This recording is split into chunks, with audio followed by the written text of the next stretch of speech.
What's up, everybody? We're out here again today riding. Just remember, I guess purpose for this channel is to show God's glory, share Jesus, hopefully encourage somebody to get into their word, start reading the Bible. If they don't have one, maybe get one. It's crazy. Over the last 6 years, the Bible sales in America are up over 40%. So if there's anything we can do to hopefully encourage somebody to either pick up their Bible or pick up a Bible, that's what we're here for. Share a little bit of our journey, share our story, and just out here in this beautiful country, out here riding. Apologize for the squeaky boots. Here's the TE300 Heritage. Done a couple little upgrades to it. We've got the SXS handguards on there. I went for the Burley mounts. Wasn't too keen on the mounts being directly mounted to the levers and perches, so switched that up. Put the FNF turbine core 2.1 on there. Need the spark arrestor for the Forest, so we got that on there. First ride with it. Seems like it's running a little bit rich, but we have TSP ERM. Might take a couple of percent of fuel out of the low end especially. And then on the last ride, I noticed it was feeling a little twitchy in the front. I didn't really have much to compare to, but I got my son's KLX 230R and it just felt more stable and less twitchy. So I looked at my sag settings. I cranked the spring down on this thing about 7 turns, which was way too much, I found out. Only want about 7 millimeters of preload to start out from what Husqvarna says. And so made that adjustment. Bike feels way better today, so super happy about that. Also moved the forks down, basically flush to the bottom of the upper cap. So made that change along with the rear shock, getting the rear end a little bit lower. Forks were just at too steep of an angle, making it feel a little bit squirrely. So feels much better today. Learning a lot about these things and getting out here and riding. So enjoy the video, and we'll post up some stuff too, some ride video and everything. The bike was having trouble starting as well. I had to always crack the throttle to get it to start, and put a new battery in it. Got a GET battery, GET, from Slavin's Racing. Taco Moda sells them too, but they are out of them currently, or they were. They did a bunch of tests on them as well, and it's one of their preferred batteries, without having to do the swap and do the anti-gravity 8-cell. So fits in the stock location. Also found out, I'll throw some pictures up on here, I don't think my terminals were all the way tight. Maybe not have been anything wrong with my stock battery, but the way they had it installed, they put a couple of zip ties underneath the nut to hold it in place, and I think the bolt was too long and bottoming out on the zip tie. So something to be aware of, something to check. The factory bolts that were in there, and I don't know if that's the bolts the dealership put in or if it's the bolts that were in there, but they were too long and they were bottoming out. So that's one thing I found. I didn't try putting the battery back in to see if with the correct size bolts or a couple washers under there and it was tighter, if it worked. But this battery has 175 cold cranking amps and the stock one's 120, so it spins it over faster, it fires up better. Haven't had to really crack the throttle to get it to start, so super happy about that. We'll start this off here with a little devotion. It's Rick Warren's daily devotional that I do, and so don't give temptation power. Have you ever watched a food advertisement on television and suddenly felt you were hungry? Have you ever heard someone cough and immediately feel the need to clear your throat? Ever watched someone release a big yawn and felt the urge to yawn yourself? This is the power of suggestion working within your mind. We naturally move toward whatever our attention is focused on. The more you think about something, the stronger it takes a hold of you. This is why repeating, "I must stop eating too much," or "stop smoking," or "stop lusting," is a self-defeating strategy. It keeps you focused on what you don't want. It's like announcing, "I'm never going to do what my mom did." You are setting yourself up to repeat it. Temptation begins by capturing your attention. What gets your attention arouses your emotions. Then your emotions activate your behavior, and you act on what you feel. The more you focus on, I don't want to do this, the stronger temptation draws you into its web. Ignoring a temptation is far more effective than fighting it. Once your mind is on something else, the temptation loses its power. So when temptation calls you on the phone, don't argue with it, just hang up. Sometimes this means physically leaving a tempting situation. This is one time it is okay to run away. Don't get up and turn off the television set. Walk away from a group that is gossiping. Leave the theater in the middle of a movie to avoid being stung. Stay away from the bees. So in the scripture referenced here is 2 Timothy 2:22. So flee youthful passions and pursue righteousness, faith, love, and peace, along with those who call on the Lord from a pure heart. Amen. All right, we're going to get back to riding. We'll show some of the riding footage and show some of this beautiful area that we're riding in. Winter has fortunately held off here. Unfortunately too for the summer if we don't get any precipitation here, but God knows what he's got in store for us, and we're trusting him that he's going to make everything all right.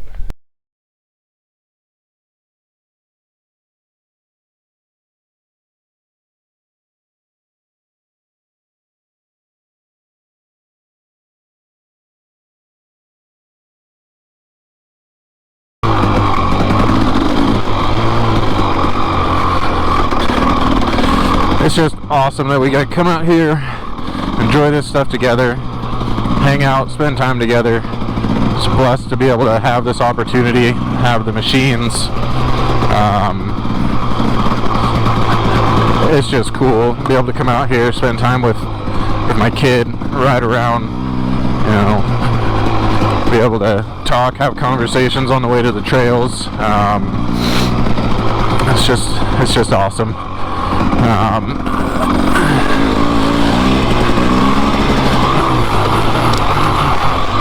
That is those are some crazy little washouts there.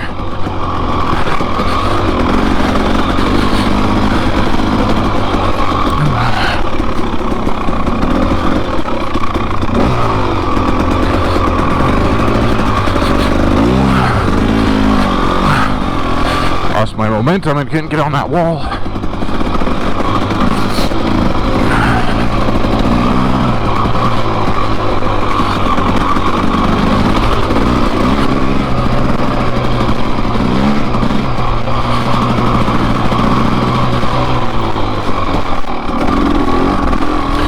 Bike feels so much better this weekend.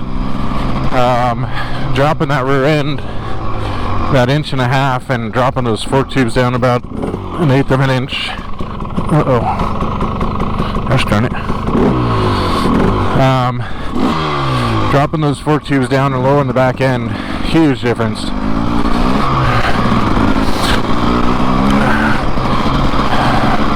Appreciate Jeff Slavin's video that he did it was a couple years ago now, I think, that he did it, but on set and sag, and his thoughts on the sag versus just setting your preload on your shock and going with that. And I have to say that put me in a much better spot. I had watched another video that said put about 5 to 6 turns of preload on your spring after it makes contact, and I thought, well, I'm a bigger guy, I'm gonna go 7, and I will tell you what, that was not the right move. It probably depends on the thread pitch on those adjusting collars. Some bikes it may take 7 turns to get 10 millimeters or so, but you know, with this bike's got pretty coarse threads on the adjusters, and I think it, if I had to measure it, it was probably more like 15 millimeters instead of 7 millimeters of preload with how I set it. And man, this sandy stuff right here last weekend, this bike was all over the place.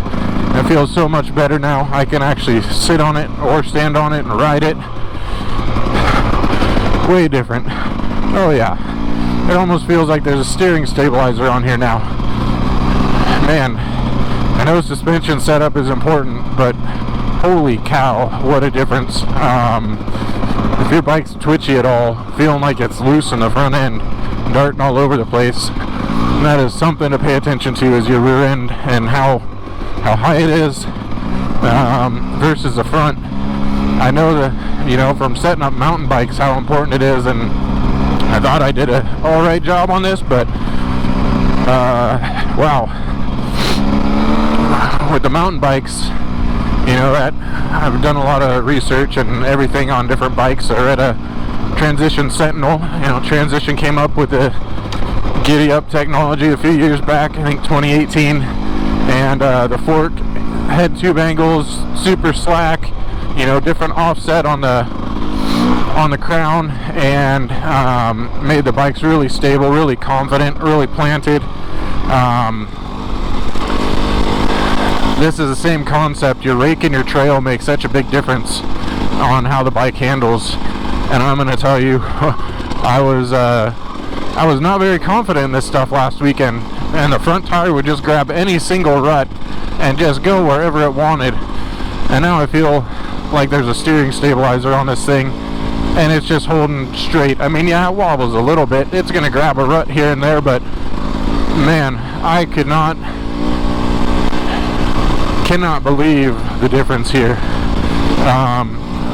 I would have been just going even slower here last weekend. Now I've got a little bit of confidence. Hopefully that doesn't put me on the dirt. But wow, is all I gotta say. Pretty awesome, pretty stoked. What a difference.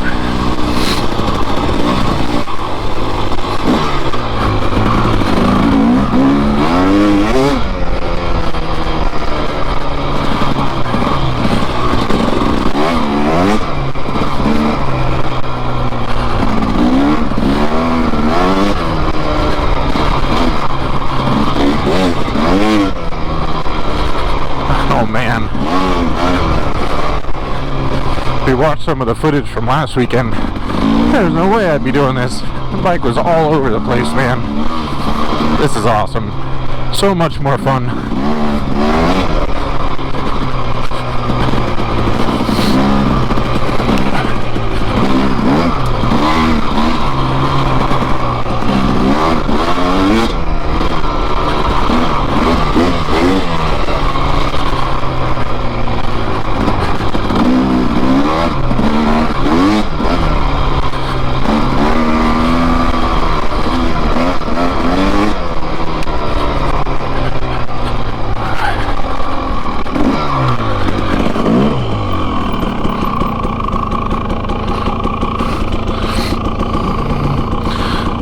I saw a shiny helmet there a second ago.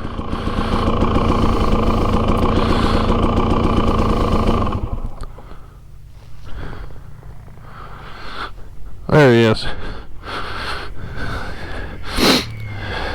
Kid's a rock star. He's been doing awesome.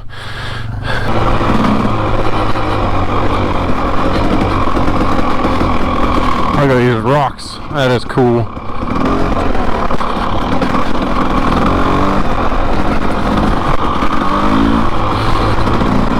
Kind of heading down a canyon right now, so going a little bit slow on just kind of letting gravity roll, but this would be a fun trail to bomb up, have a little bit more load on the bike and be on the throttle.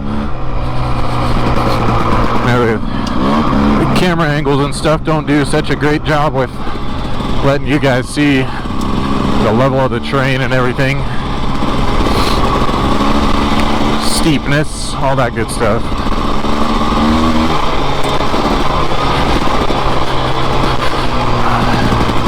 That's not the bike popping either, those are rocks bouncing off my pipe and frame and all that good stuff. Ooh, look out. I haven't been down this trail before, so just taking it a little bit easy. You never know when you're going to have something washed out like this when you come around a corner. I'm looking forward to spending more time out here and riding, getting to know these trails. This is such a cool area to ride. Can't wait for the springtime, get out in the mountains and play in the trees.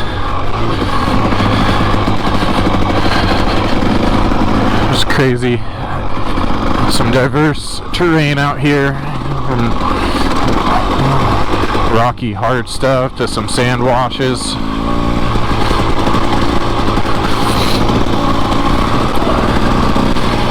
Some cool rocks, some cool views. Ride the wall.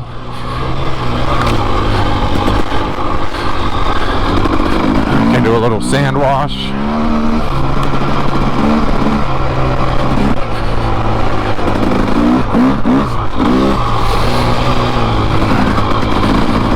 Slow down here and make sure, yep, the kid's back there.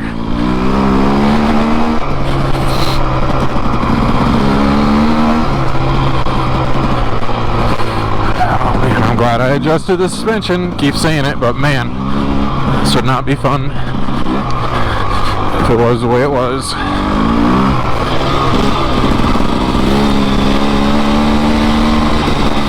See those grooves? This bike would have been all over last weekend. A little bit more confidence, stand up. Before I would have just sat back down on the seat and went nice and slow. The bike was all over the place. Now I can stand up, just let it dance around underneath me.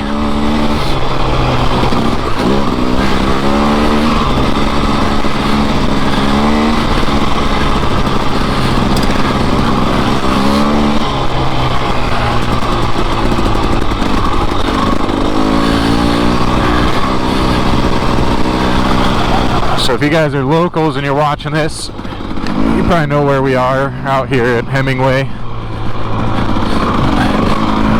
We played around on the hill climbs a little bit in the parking lot.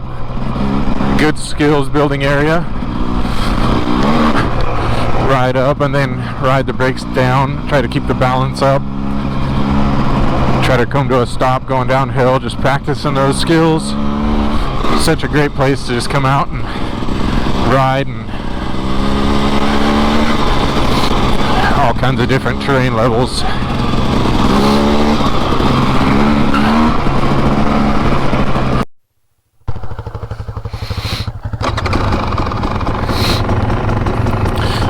New batteries helping with the idle for sure.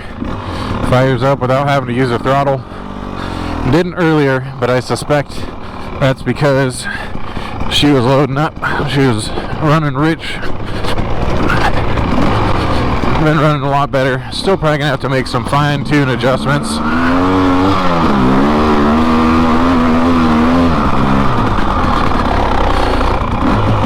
But I've got a iridium plug to try in it too. I just didn't feel like pulling the fuel tank off and everything and swapping it out. I do have a cooling fan that I picked up. When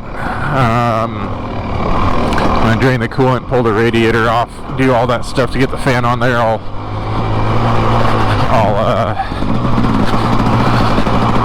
swap out the spark plug. Iridium's supposed to be a little bit better. We'll find out.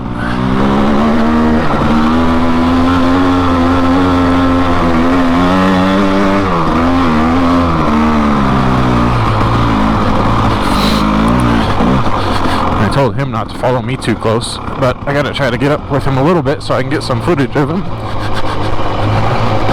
Watch him ride a little bit.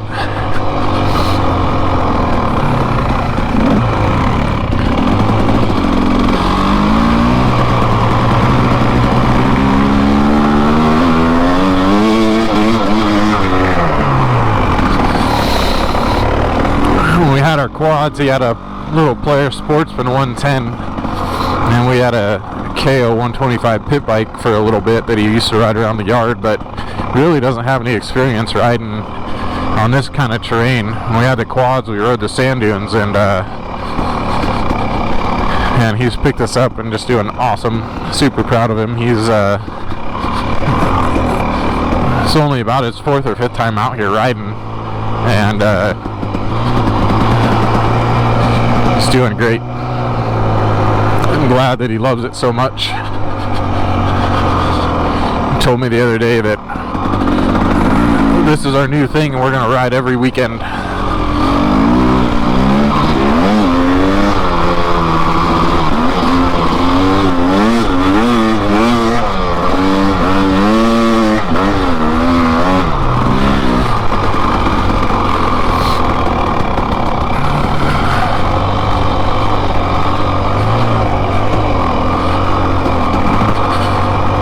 totally okay with that.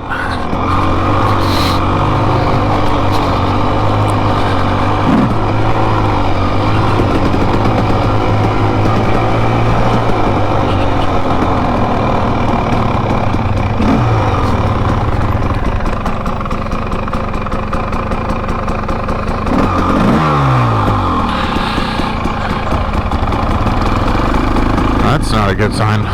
Never want to see somebody get hurt out here. Pray that everybody's okay.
Ooh, a little more rocky technical.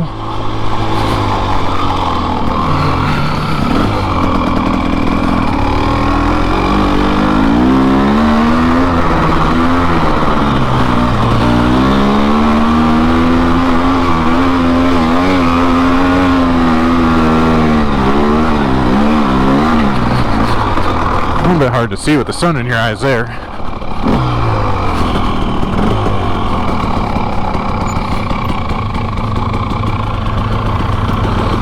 This is that one that's pretty gnarly that you turned around on earlier, so you may not want to go down it.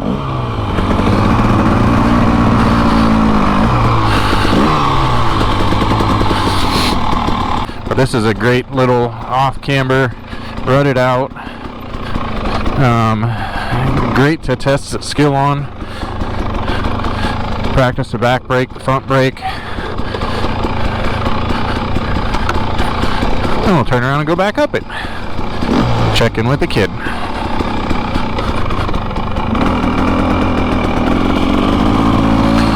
Let's do a first gear tractor climb here. Oh, there he is over there.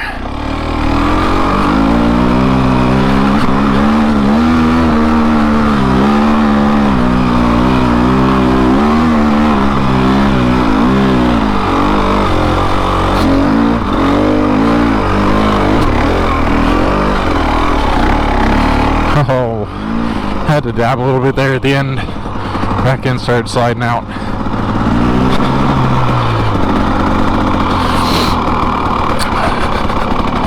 Alright, well, we probably got to get out of here soon. The sun's going to be going down and got stuff to do at home as well. Plus, Supercross is on tonight. Got to go see if Tomac's going to do a three-peat. So, catch you guys on the next one.